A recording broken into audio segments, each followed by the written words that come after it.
Baby, I've got an idea. It sounds like a great magical idea. What is it? Let's take all our listeners and viewers on a road trip. All right. What kind of road trip is it going to be? We're going to take them on a road that's over 650 miles long, and it's taken over 75,000 pounds of dynamite to make this road. Woo, that's a whole lot of kabooms. Where are we taking everybody? We're doing the perfect Pacific Coast Highway RV trip. Put your seatbelts on. Because here we go. Did you know that 46 million Americans plan to take an RV trip in the next 12 months? 90% of recreational vehicle owners take 3 or more mini vacations every year. Welcome to the RV Destinations Podcast. If it's RV travel, we're talking about it. From campgrounds to museums to national and state parks, kayaking and hiking opportunities. One of the most fun and pleasurable things you can do is just hit the road. So be ready to be inspired. Welcome in to the RV Destinations Podcast. Now your host, President Randy Beheimer and Editor-in-Chief, Caly Beheimer.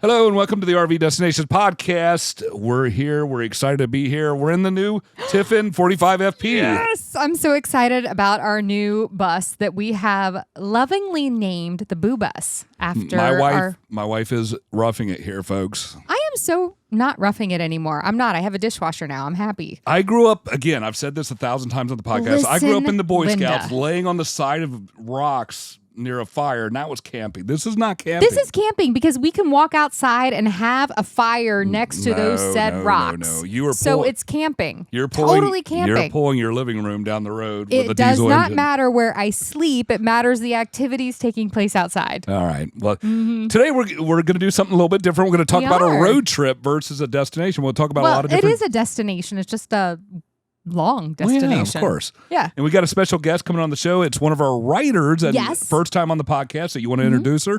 I do. We have on the line with us Lindsay McKenzie. Hi, Lindsay. How are you doing? Hi, I'm good. How are you guys? I was just entertained watching you two. I love your entertainment. Oh, Lordy. We are our own source of entertainment on most days. Yeah, is that what we tell people? That's what I tell myself to get through every day.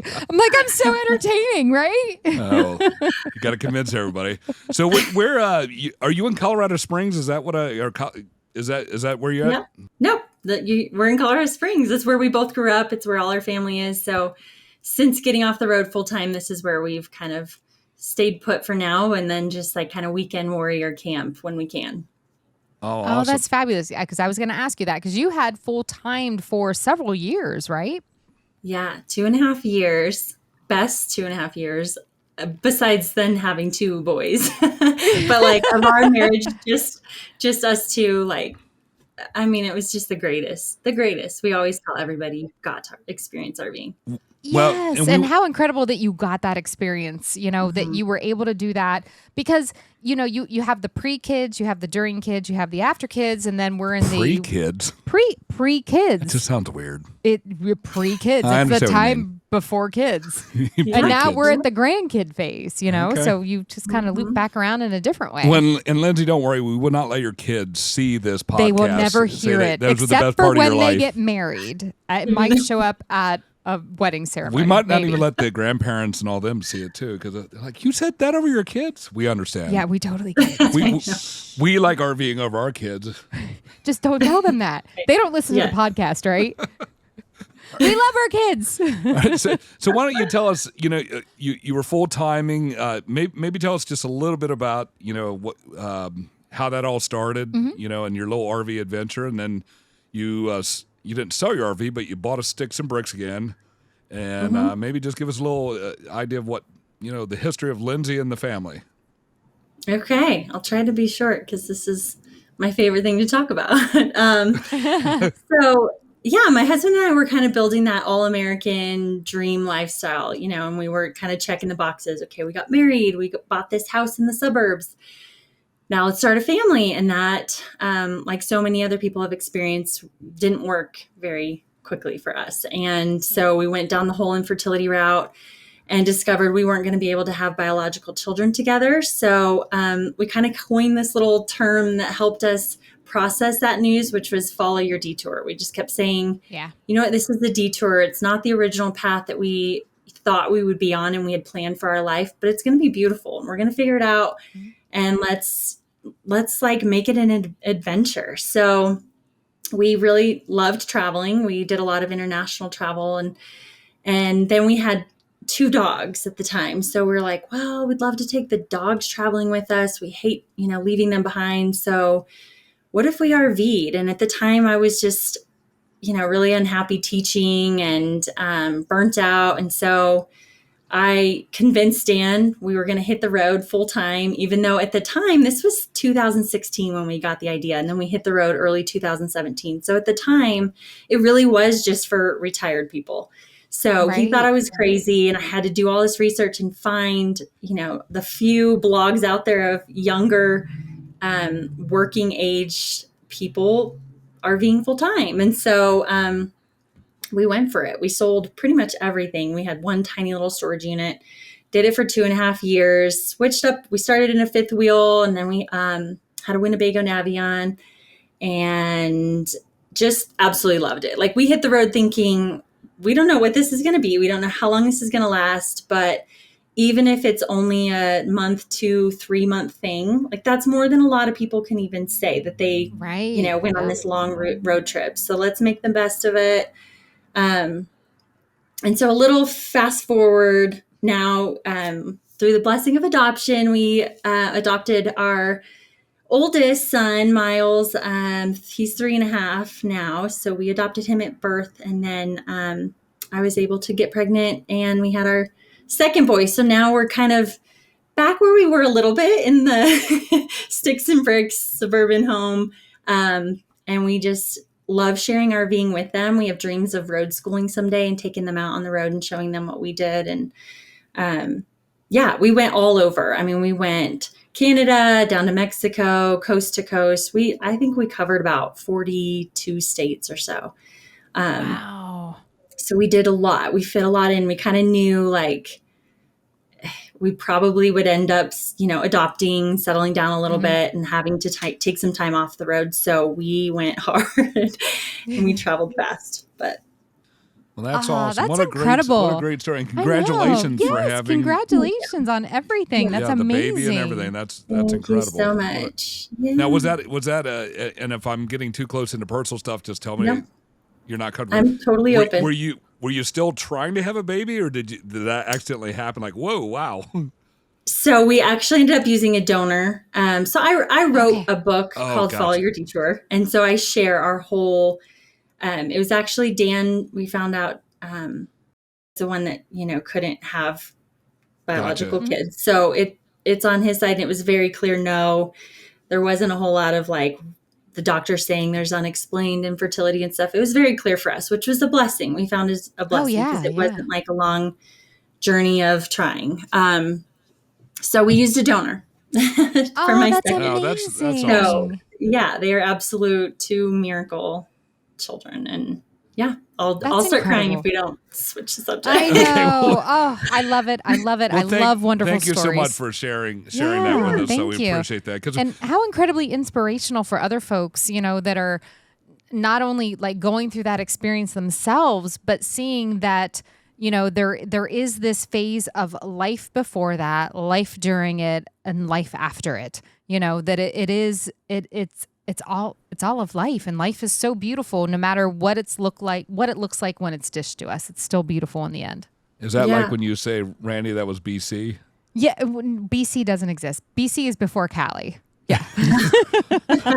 So I'll tell a story and she'll be like, is that BC? That's BC. And everybody will look at it like, before Caly. Before Caly, right.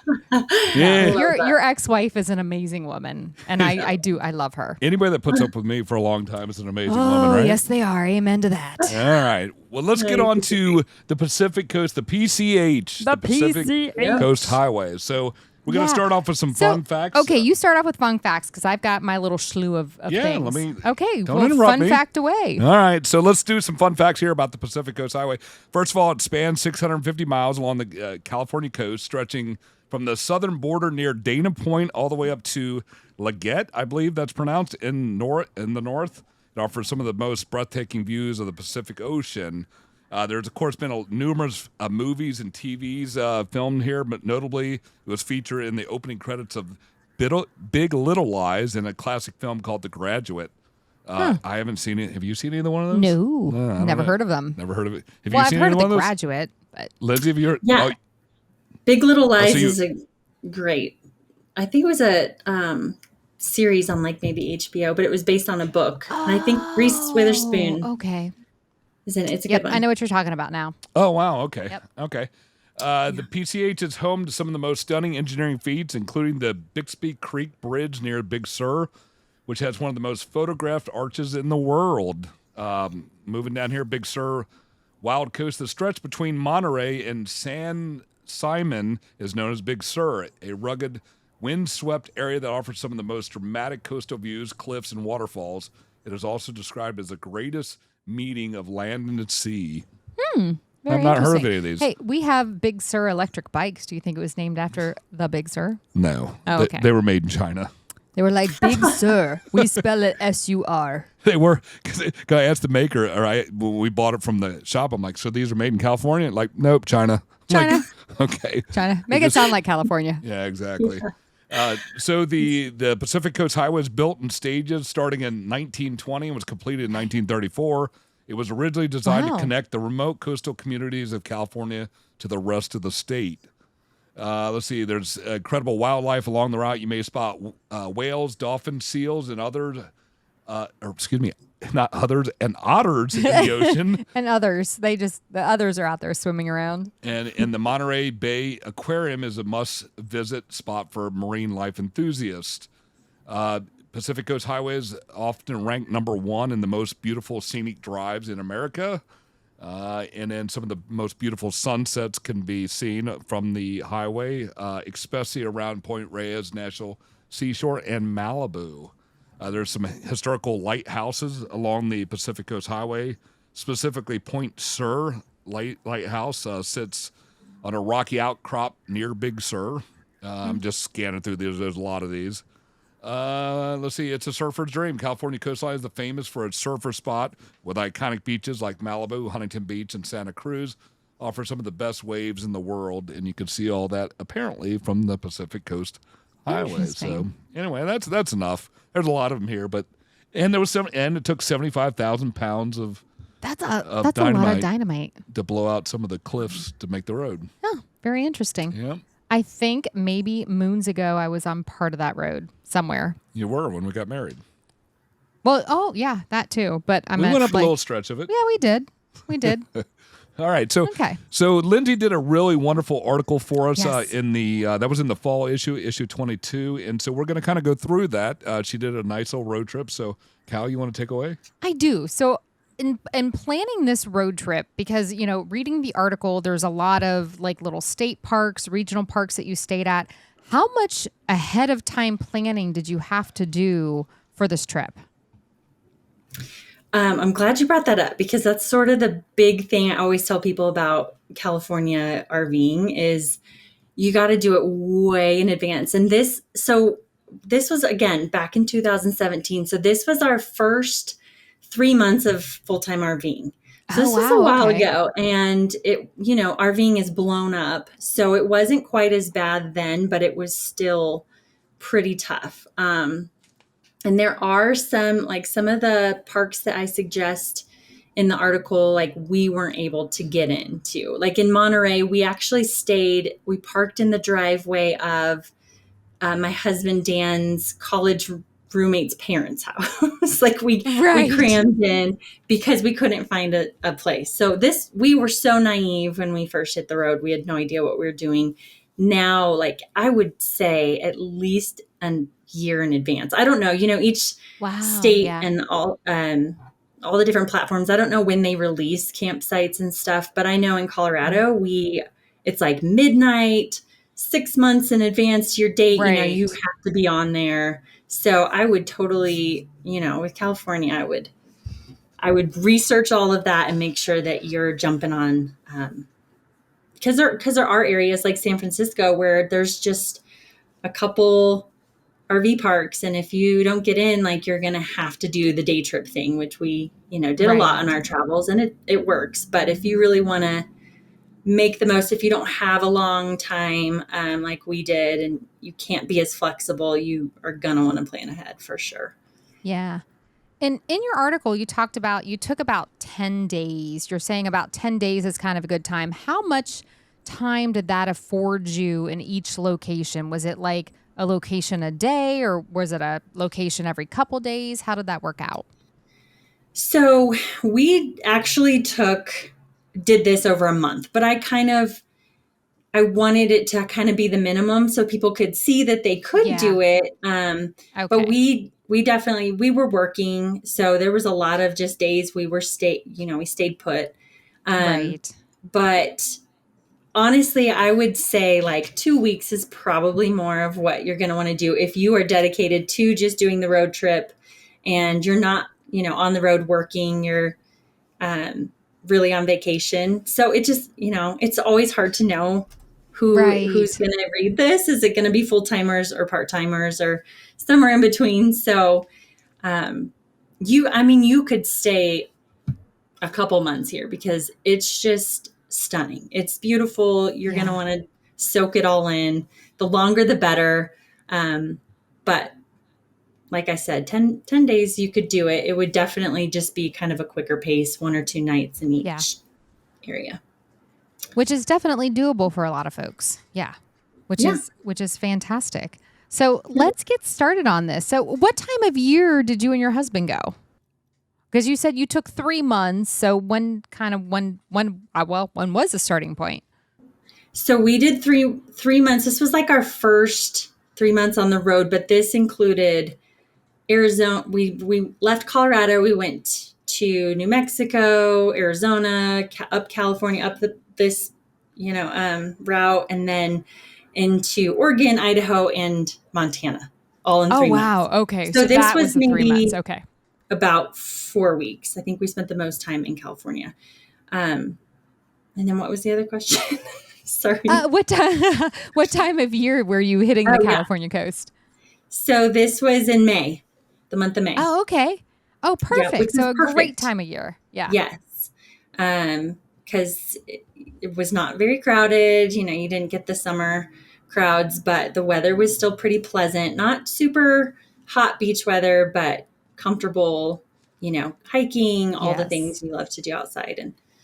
And obviously, like, the crowds in California are definitely worth avoiding. So. Oh, yes. Yes. So when back in the day in corporate America, one of the companies that I worked for was headquartered out in Southern California, and I would have to fly out there like every other month. But it was great because even in January, it was beautiful. It was very mild, but very beautiful. And in March, it was beautiful. I mean, it's pretty much California is, Southern California especially is beautiful and very temperate year round. So it makes it a little bit easier, especially, would you recommend starting from the south and heading north versus north going south? That's a good question. I don't think it would matter. I guess it's just wherever you're coming from and whatever's easiest. Like I said, we were in Arizona, so it was just easier to head north. Obviously, time of year too. As you get further north, the weather is going to be different. But no, I mean, the main thing is just hitting these hot spots that I listed because they're pretty awesome. Oh, they are. I didn't realize just how emotional I would get writing this, because I think partly because it was right when we hit the road and it was just amazing, but it was one of our favorite parts of RVing, like destination wise. It just, every spot we'd be like, we could go home and be so happy. And then we'd go to the next spot and be like, oh my gosh, this is incredible too. It's just, it is a road trip I feel like everybody should take at some point in their life, whether you're RVing or not. It's awesome. That is so cool. So Yeah. you In started fact, your trip.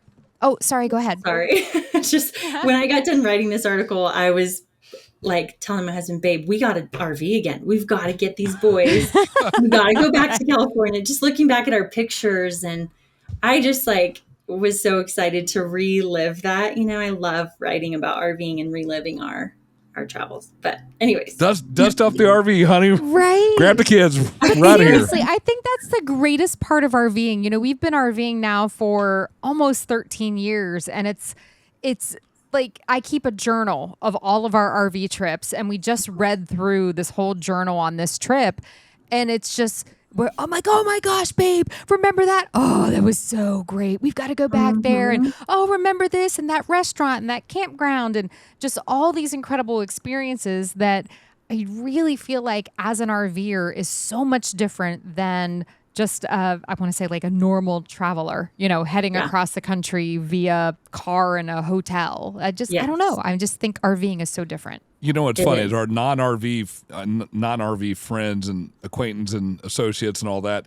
they'll never get it. They just don't get it. I mean, right. Like you could look at another RVer, never met them, and you know. And you're like, oh, you get this, you right? know. Yeah. Right? Yeah. Because our non-RVers are like, how do you guys like survive in that small of a space? Like, don't you want to kill each other? And I'm like, oh my gosh, that's the last thought on our mind. Like it's everything else. It's this incredible experience out of our windshield, out our door. Like, where are we going to be tomorrow? And what kind of experience is that going to be? So you could probably relate to this, Lindsay. So we come up with a motto. Once we decided to go full-time, which was about January of this year, we decided with the motto, memories over stuff. And as we started clearing out, I'm embarrassed to even say this live, but I love watches, and I had 27 watches. Yeah. It's like, why do you need 27 watches? 27 watches. And hey, I had 13 pairs of cowboy boots. Yeah, and it's just like, as we were cleaning all this junk out, I'm going to call it junk, it's like, why? Why do we have all this? You know, when we were growing up, and you know,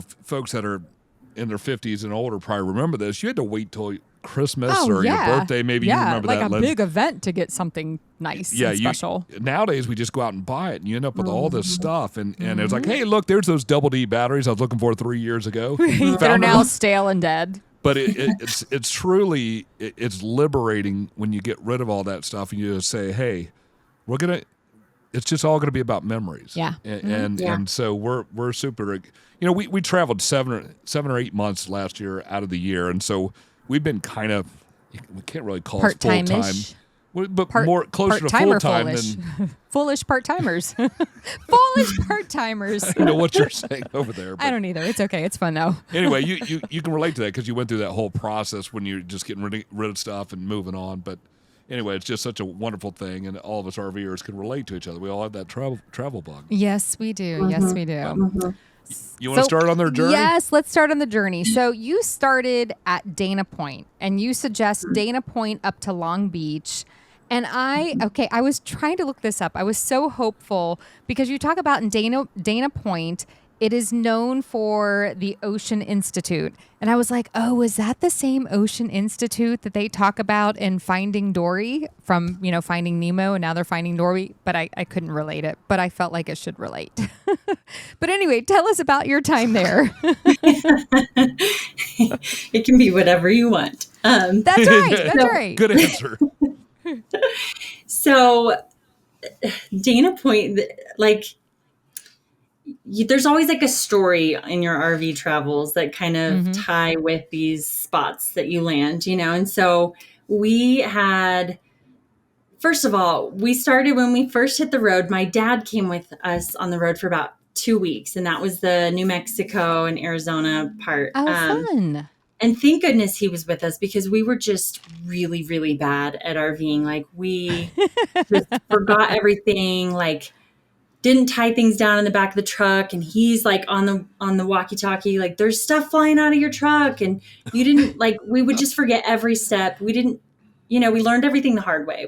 We just kind of flew by the seat of our pants. So this part, we actually were at Joshua Tree National Park, and then we drove about, I think it's like 2.5 hours to Dana Point. And we it was the first time I had ever towed and driven. I think Dan had a work call. And so I drove, and it's terrifying. At the time we had a 30-foot fifth wheel. So this was kind of like white knuckling for me. I didn't really know what I was doing. I didn't know how I was supposed to feel. And I'm in California where traffic is just insane and I'm stressed. Yes. And we have this like scary moment where we pull off and Dan's taking over. And he gets us like stuck in a spot, and this guy had to come out. There's always road angels too. That's a whole other RV thing. Yes. The people you find that help you. He helped us get out. But we were at this gas station, and I sat on the curb and I just started crying, and I'm like, maybe we're not cut out for this. Like we just suck at this. Like we're putting our lives at risk. What are we doing? We're crazy. And then when Dan took over, he realized that something was wrong with the brake cord. So I had been driving. I didn't know how I was supposed to feel. The brakes weren't working right. I don't know. So we get into Dana Point, and it is the most beautiful sunset. It was just one of those moments that like we pull in right as the sun's setting. We're like, we're not dealing with setting up. We're just going to go take a breather, sit on the beach, have a glass of wine. And we just sat there and we're like, this is why we're doing this. Like this is worth all the struggles. It was just, so there's like such a special moment tied to that spot, but it is a super cool state park that's just right on the beach, and you just step out and you're there. It's like you were saying, like that, I don't know. It's just so much better than staying in a hotel, even though they have hotels like that. There's you're home, and you get to have all the comforts of home, but then step out and you're literally right on the beach. It was just a really, really special spot. So that's incredible. And what's the name of that campground there? Do you remember? It's in the article. Is it the Doheny? Am I saying that right? Yes. Doheny is, I think. Doheny. Okay. Doheny State Beach Campground. And it sounds incredible. And now it did not have hookups, correct? No. Yeah. It was dry camping. Okay. And a lot of these like beach campgrounds, you are kind of like pulled right into people. But again, then there was a guy next to us who was like an engineer, and he helped us fix our brake issue. And like, we loved being close. We have some of the best memories on this specific route of meeting people that we still talk to, that we've kept in touch with. So we liked kind of being in close and getting to know people and having that benefit of RVing as well. So yeah. Well, one of the things that Randy and I have talked about that is I feel like there's some locations that you're not really there to sit outside and barbecue and have a campfire and roast marshmallows. There's other experiences like going a little bit further out and sitting on the beach and having a glass of wine, or going into town and checking out this incredible Marine Institute, or taking a day trip to San Diego. There's other things to do other than just sitting outside of the RV. Yep. Exactly. That's fabulous. So, okay. So from Dana Point, so you're heading to Long Beach. Dana Point is a great place also that you recommend kind of taking that day trip to San Diego, because it wasn't too terribly far. Was it just like about an hour-ish, 2 hour-ish? Yeah, okay. About an hour. So we definitely did the day trip. And there's so much to do in San Diego. So you could even do an overnight. But SeaWorld, all the things in San Diego. And it's just another one of the many cool beach towns in California. And then, there's just tons of little day trip options all along there with cool little, I think there was a volleyball competition going on that we went over one afternoon. Yeah, there's tons of stuff going on and cool little beaches. I think I mentioned Rosie's Dog Beach for the dog people out there. Our dogs love this. It's just one of the few beaches that are dog friendly, and it was like a dog park right in the beach, and they played with dogs and ran. And so that was another really cool spot. And that was closer to Long Beach, and Long Beach is only you said about 25 miles from Disneyland. So for folks that want to experience the whole Disney experience, they can do that there as well. Yeah. See, so I mean, this could be like a really long trip, or it's just kind of like choose your adventure thing. But yeah, that's another great benefit for sure. Oh, that is so fun.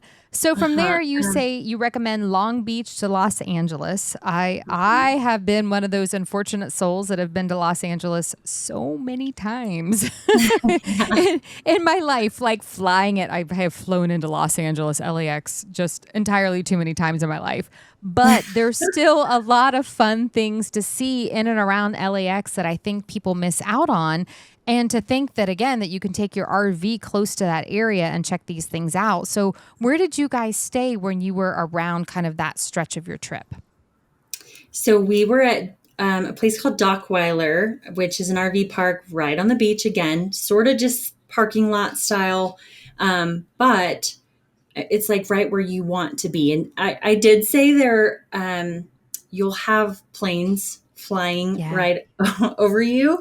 So it depends on if that bothers you or not, but it is close to the airport, and that can be convenient. But then you've got Hollywood, Dodger Stadium, Universal Studios, like all the cool things in LA, plus like the cool beaches, Manhattan, Hermosa, Venice. Right. So you're just like right observatory. Yeah. Yes, you're just right in all the action. And then from there you could do Santa Monica Pier. So I mean, we loved just being right on the beach. So if the planes were pretty loud, I have to say, but there's bonfires out right on the beach, and so you just step out and there's just tons of action. So it was a cool experience.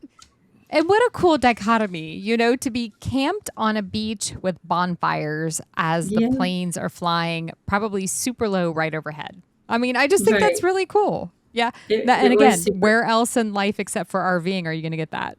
So do you remember how many days you spent between Dana Point and Long Beach? Did you just stay at the one state beach campground there, or did you how long did you stay in that area?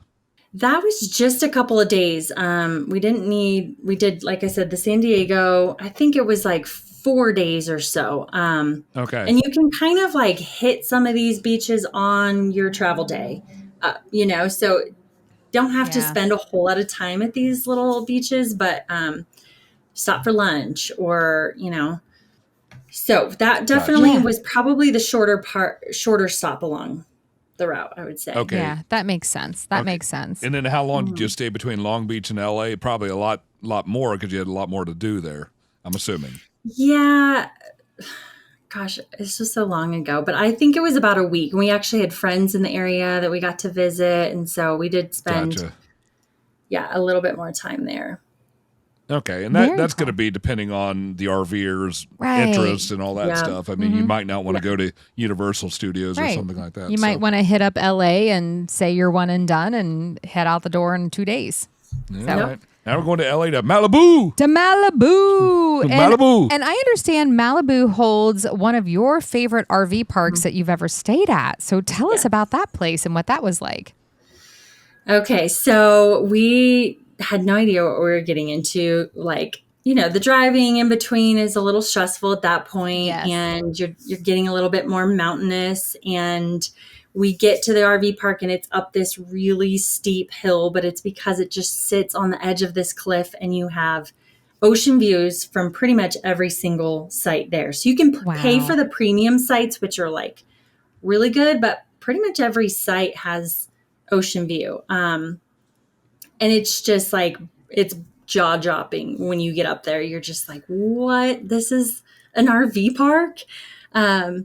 And they've got little trails with picnic tables, so you can go and, bring a picnic dinner and sit there and watch the sunset. And we actually saw whales from the back of our fifth wheel window. Like, we had these big windows, and that was just, that's a moment I will treasure for the rest of my life. Like seeing, we saw dolphins too, but like whales just right from our window. Right, it was so from your cool. window. Yes. That is so cool. Yeah, I'm looking at pictures here. It looks pretty amazing. And it's actually not too expensive. It said the last price somebody paid was $85 a night. Oh, that's not bad. I mean, for ocean view, that's pretty cheap. Yeah. And then Malibu Malibu is home to some amazing beaches like Zuma Beach, El Matador State Beach, Point Doom and Malibu Pier are there. And then I understand there's like hikes and waterfalls in the area too, which I don't know. This is so dumb of me because sometimes I've only ever visited like California because of business. I've always been there on business. And so I just forget that there's mountains and cliffs and potential waterfalls and pretty regions that aren't just asphalt and freeways. We were shocked too. We didn't expect Malibu to offer that. Like, I think the only thing we knew about Malibu was like celebrities having beach houses there. And Malibu Barbie, right? Malibu Barbie. She had the cool Corvette.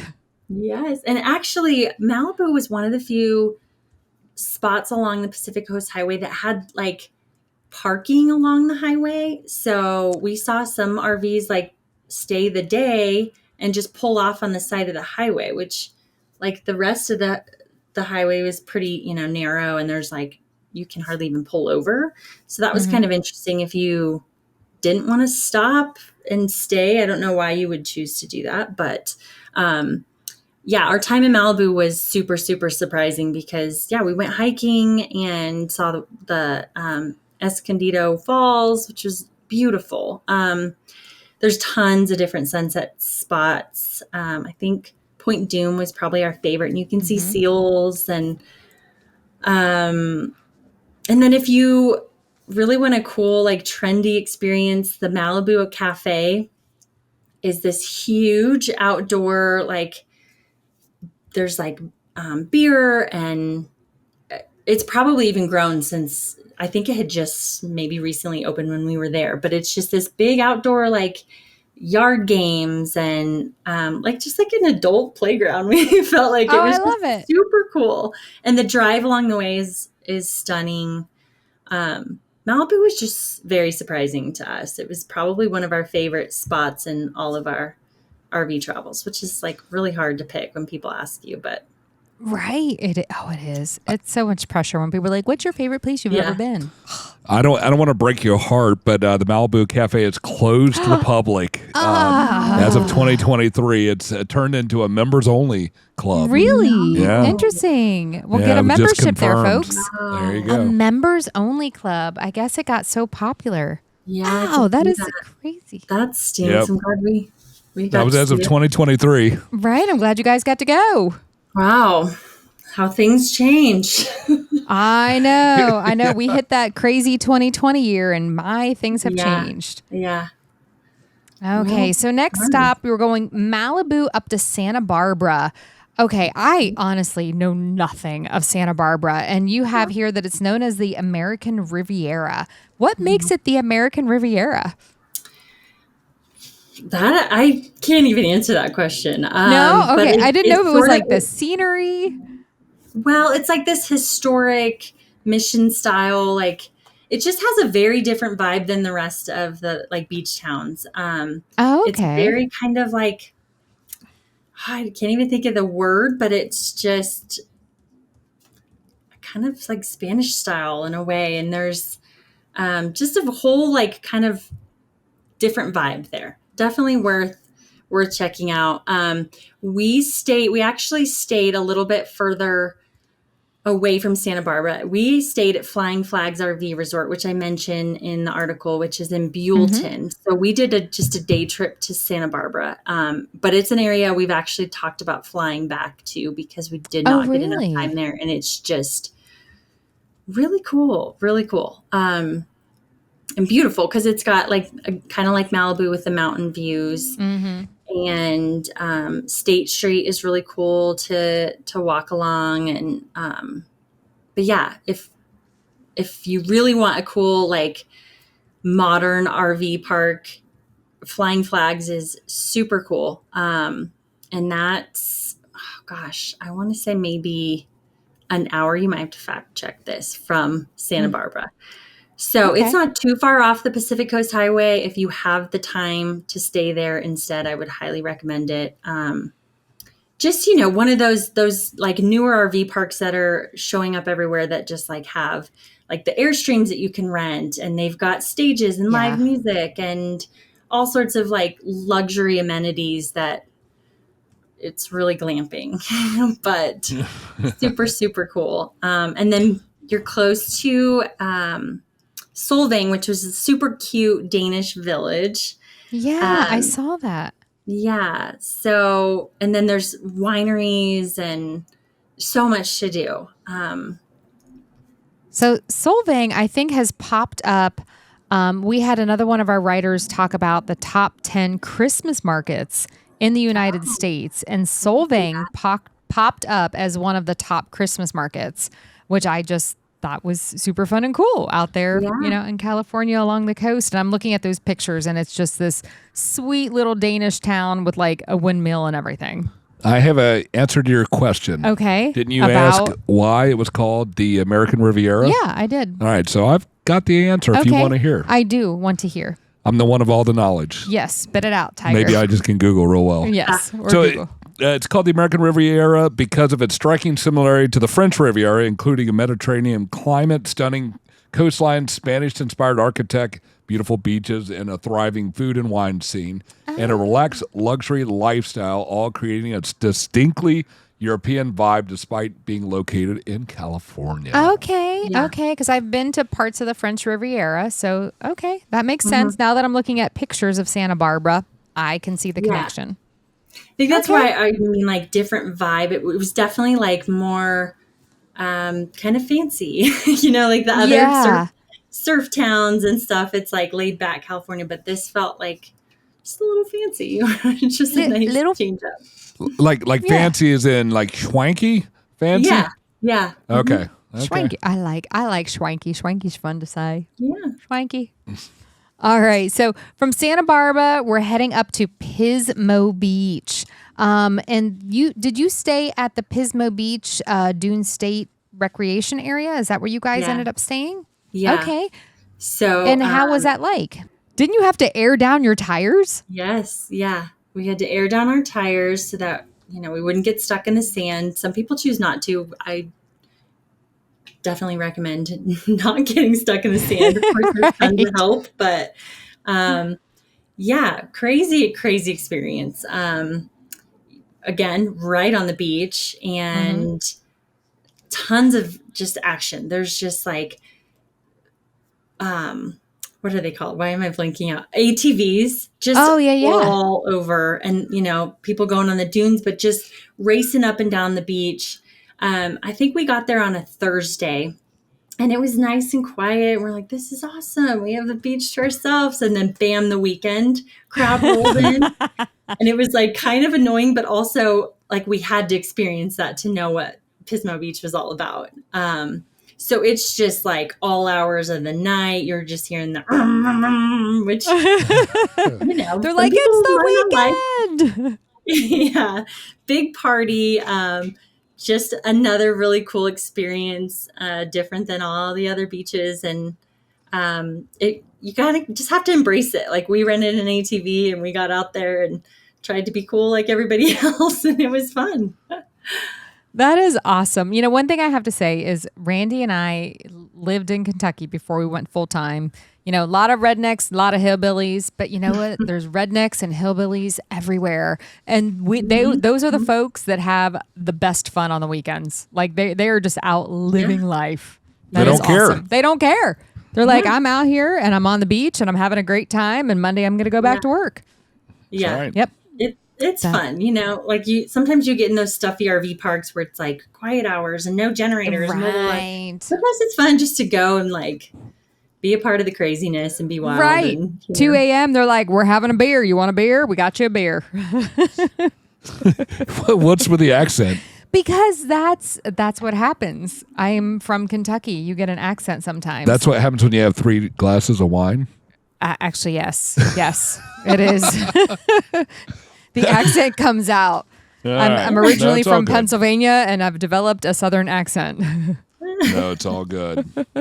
All right. So from Pismo Beach, we're heading to Monterey. And one of the stops along the way is Morro Bay. And we had another writer talk about Morro Bay and the big rock, right? It's a big rock in Morro Bay. That was an experience we didn't get. I had to put it in there because it is a must see. Like the Hearst Castle, we were so bummed to miss. I mean, you'd be crazy not to try and fit it in if you can. Yeah.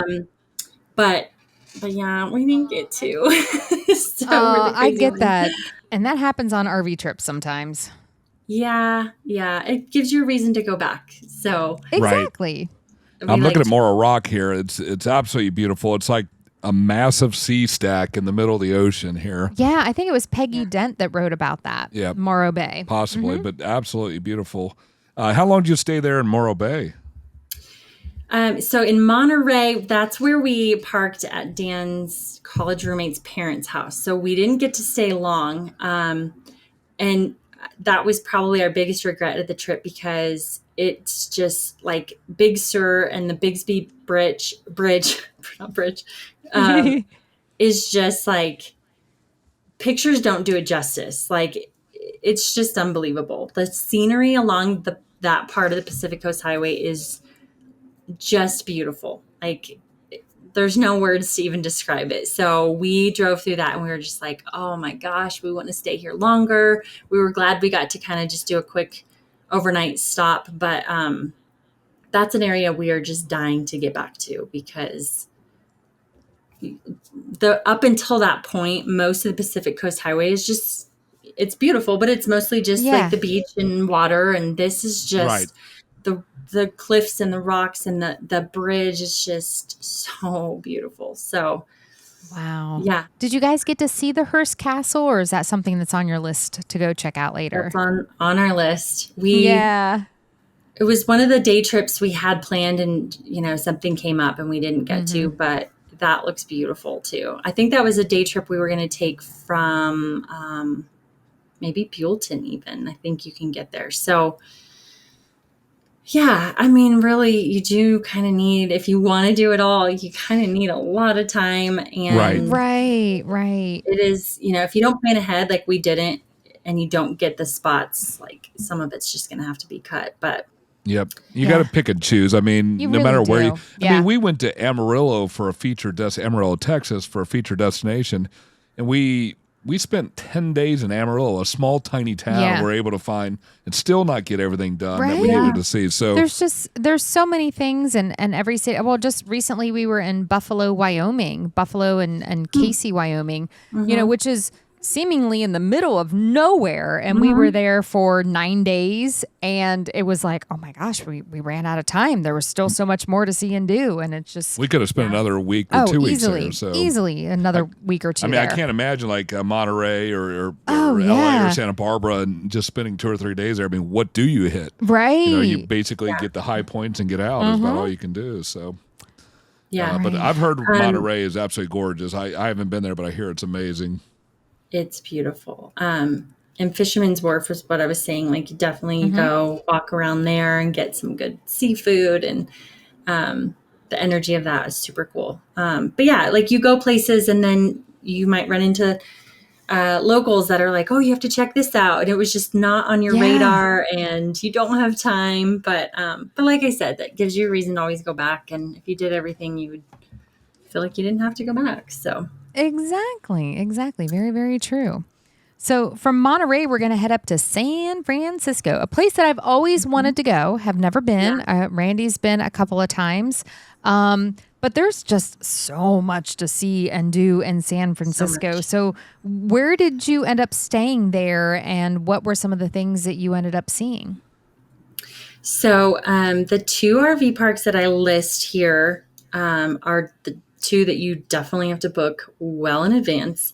We ended up having to stay about an hour like inland, and it was not great. So I didn't list it. There are better options for sure. So we had to do San Francisco as a day trip, and another city we're dying to get back to. I listed some of the amazing things to do, but it's just iconic. Like driving across the Golden Gate Bridge is just a bucket list item. And it's just kind of whatever you're really into. Like Chinatown was super cool. Obviously, I'm a nerd and I'm a 90s. Well, I was born in the 80s, but Full House. I had to go see the Full House. Oh, yes. House. So I had to take that was one of my favorite shows. Yeah. So it's whatever you're into. Some people, would rather go do some history, and I wanted to see Full House, but I would have been there right next to you, Lindsay. Total Full House. but obviously it's a place, I think, again, a bucket list everyone should visit for sure. It's iconic. Yeah, I mean, there's just so much to see and do in the San Francisco area. And I think, again, as an RVer, how cool that you can take your home on wheels to a destination like San Francisco, experience all of that, but at the end of the day, go back to your home, and then take your home to your next destination and go experience that. And that's what's so great about RVing. Yeah. And I think from the San Francisco RV resort, you can see views of the Golden Gate Bridge, which is just super cool. So, that would be amazing. Amazing. Yeah. So folks listening, plan ahead. This is going to take some serious planning and some planning ahead and booking all of these places so that you're not, sitting an hour and a half outside of the city trying to make all these day trips in. So plan ahead. I guess you could do it in segments. So if you wanted to, like depending on how far, chunk. Somebody closer to California, someone's not going to go from Virginia all the way out to California, only do part of it, I wouldn't think, but it depends on your, schedule and all that. But I would think you could do it in sections if you want to do like from Dana Point up to LA and then LA up to San Francisco another time. So, absolutely. Especially if you're spending a great deal of time. Because, San Francisco, you could spend oh my gosh, 2 weeks there to 3 weeks there easily and still not see everything. So, just so much to do there. Yes. Yeah. So, from San Francisco, you headed up to, is it pronounced Klamath? Klamath, is that right? Yeah. Klamath. Okay. So, and there's, and you do suggest a stop along the way, and that's in Muir Woods. And now we're starting to get into like the Redwood forest. Is that correct? In this part of the California? Yeah. And it's a big stretch of like different parks that all have redwoods. So it's kind of just, whatever kind of you have time for and what you want to fit in.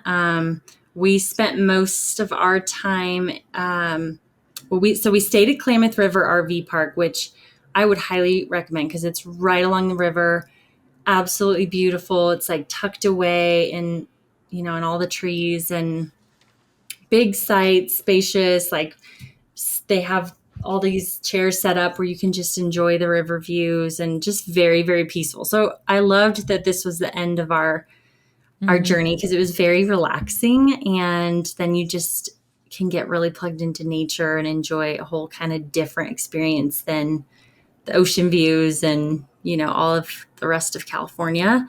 But yeah, the redwoods are just, I mean, again, a bucket list. I feel like there's so many bucket list things on this route, but just absolutely amazing.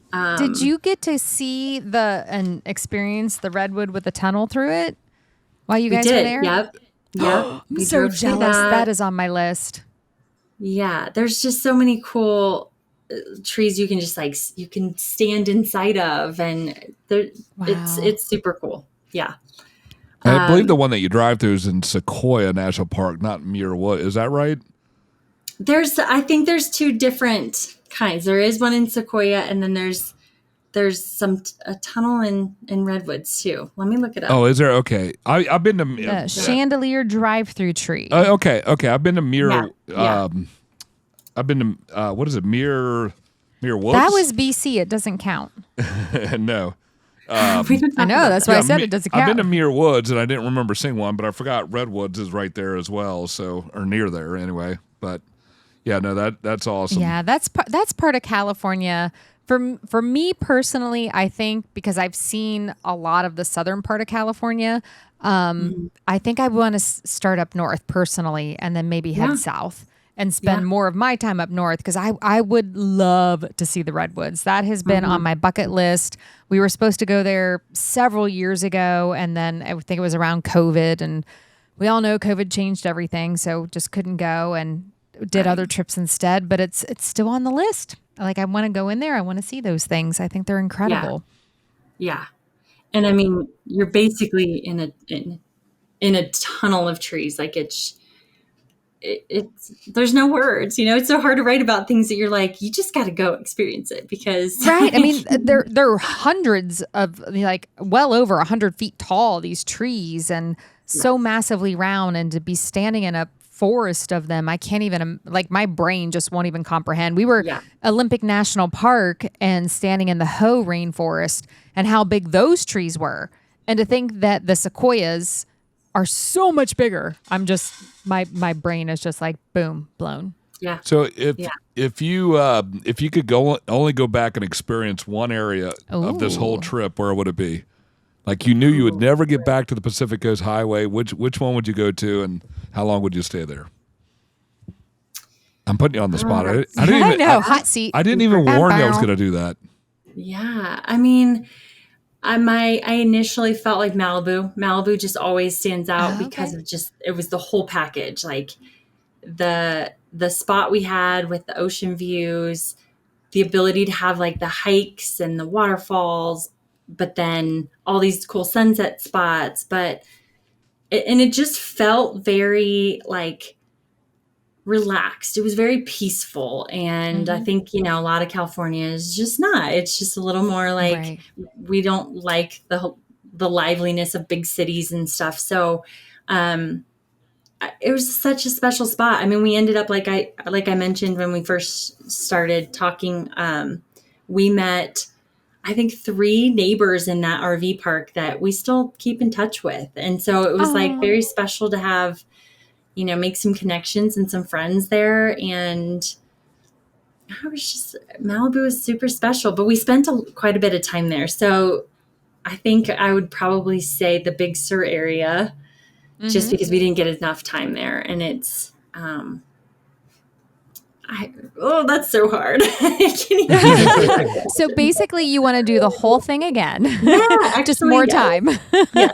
But I do think the trip gets better and better the further north you go. So, interesting. Okay. Yeah, because you start getting into the big cliffs and the beautiful, stunning views and stuff like that. Scenery just gets more dramatic, and I mean, I'm a nature lover, so obviously the further we got into like more mountains and the redwoods and stuff, that was just more my style. And nature just like does something to you. So it's like what stands out most in my heart. It does. I'm there with you, girl. I'm all about the nature. Well, awesome. Well, and that kind of concludes the highway up there. Is that correct? I'm looking on the map here, so that's pretty much as far north, and you start getting into Oregon. And these are just, keep in mind for everybody listening or watching, these are just kind of the major stops. There's probably, and I'm sure, so many little in between towns and in between stops, and so many other side trips that you can do. I mean, you could spend months and months and months and months scouring this area and just find so many trips and so many things to do and see along the way. But this is at least a great starting point, especially for East Coasters that have never been to the West Coast. This is a great starting point, a great guideline for you to get out there and do an incredible West Coast road trip. Agreed. Good. I'm glad you agree over there. Ha ha ha.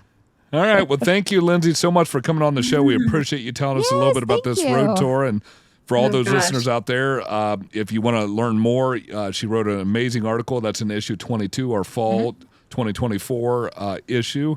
And you can read all about it if you've got that issue, or if you got the digital copy, you can go back and buy the back issue. The back issue. So. Yeah. You want to take us out, babe? Yeah. So thanks, Lindsay. Thanks for joining us today and telling us about all these incredible stops that you and your husband Dan did all along the Pacific Coast Highway on your trip through there. And we appreciate your time and sharing your story with us. Thank you. Oh my gosh. Thanks for having me. I love, love, love talking RV and nerding out on the destinations and the memories. So thanks for letting me just kind of reminisce a little bit. That's awesome. Absolutely. Just be warned now. We're going to invite you back. Yeah, we're going to keep You're calling going to have you. to come back. You're going to look at your phone and be like, oh my gosh, they're calling again. Leave me alone. No, yeah, exactly. I would gladly come back. Well, thank you. Awesome. Thank you. And we Thank want you, to guys. thank all of you out there for joining us today and listening in. Be sure to rate, review, and subscribe to the RV Destinations podcast wherever you listen to your podcasts. And don't forget, we are now out on YouTube, folks. So when you want to see our happy, shiny faces, just go out to our YouTube channel, RV Destinations Magazine, and hit that subscribe button so you are always up to date on our newest content that we are providing for you. And we just want to thank you all for joining us here today and for being part of the RVD gang. Be safe. Safe travels, y'all.